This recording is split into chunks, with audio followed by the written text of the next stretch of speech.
तो जो लोग बैंकिंग सेक्टर में अपना करियर बनाना चाहते हैं, उनके लिए एक बहुत बड़ी खबर है। स्टेट बैंक ऑफ इंडिया यानी एसबीआई ने सर्कल बेस्ड ऑफिसर की भर्ती का ऐलान कर दिया है। तो चलिए इस मौके से जुड़ी हर एक जरूरी बात को एकदम बारीकी से समझते हैं।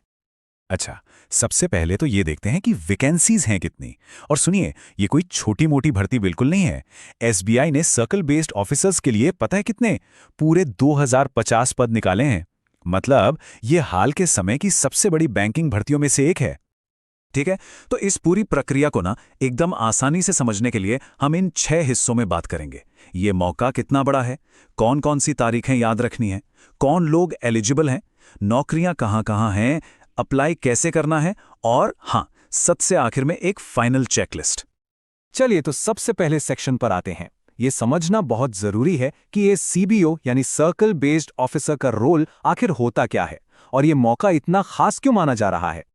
तो देखिए, सर्कल बेस्ड ऑफिसर या सीबीओ, जैसा नाम से ही पता चल रहा है, ये बैंक के एक फिक्स्ड ज्योग्राफिकल एरिया में काम करते हैं जिसे सर्कल कहा जाता है।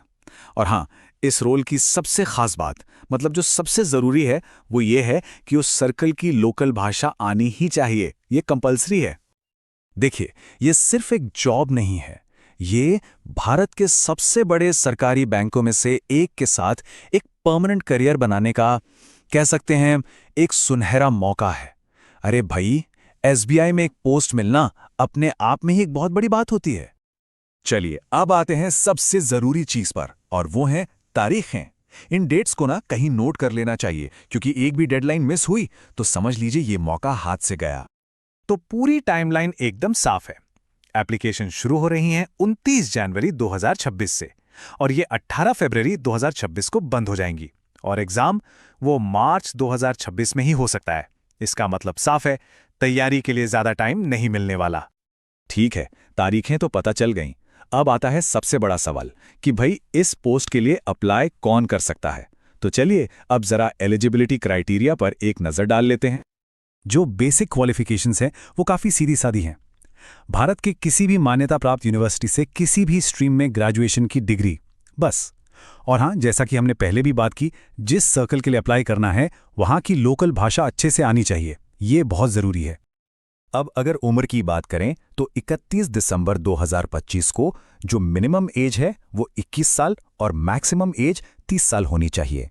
हाँ, एक बात और ध्यान रखने वाली है, कुछ रिजर्व्ड कैटेगरीज के लिए उम्र में छूट भी है। अब इसकी पूरी डिटेल जानकारी के लिए ना एक बार ऑफिशियल नोटिफिकेशन जरूर देख लेना चाहिए, वो सबसे बेस्ट रहेगा।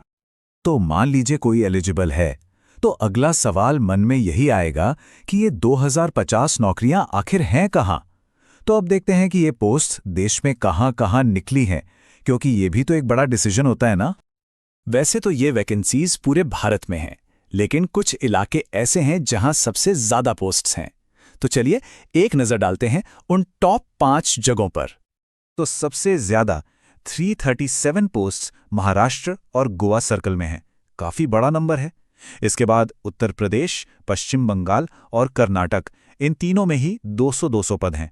और गुजरात में भी करीब करीब 194 पोस्ट हैं। पूरी लिस्ट के लिए तो खैर ऑफिशियल नोटिफिकेशन ही देखना पड़ेगा। तो अब ये भी पता चल गया कि कौन अप्लाई कर सकता है और कहाँ कर सकता है। तो अब आते हैं सबसे ज़रूरी स्टेप पर कि अप्लाई करना कैसे है। चलिए इसका पूरा स्टेप बाय स्टेप प्रोसेस देख लेते हैं। प्रोसेस वैसे काफ़ी सिंपल है। स्टेप 1, नोटिफिकेशन को ध्यान से पढ़ना है। स्टेप 2, सारे ज़रूरी डॉक्यूमेंट्स जैसे आईडी, एड्रेस प्रूफ इकट्ठा कर लेने हैं। स्टेप 3, फोटो और सिग्नेचर को स्कैन करके रेडी रखना है।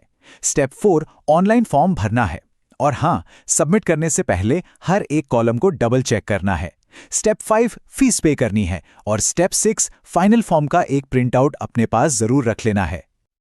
और अब बिल्कुल आखिर में एक फाइनल चेकलिस्ट, ये पक्का करने के लिए कि एप्लीकेशन में कोई भी गड़बड़ ना हो। तो चलो एक बार फीस और जरूरी डॉक्यूमेंट्स पर फटाफट नजर डाल लेते हैं। तो देखिए, जो जनरल, ओबीसी और ईडब्ल्यूएस कैटेगरी के कैंडिडेट्स हैं, उनके लिए एप्लीकेशन फीस है 750 रुपये, और ये पेमेंट ऑनलाइन ही करनी होगी। लेकिन एससी, एसटी और फिजिकली हैंडीकैप्ड कैंडिडेट्स के लिए एक अच्छी खबर है। उनके लिए कोई एप्लीकेशन फीस नहीं है। जी हाँ, बिल्कुल जीरो। फॉर्म एकदम फ्री है।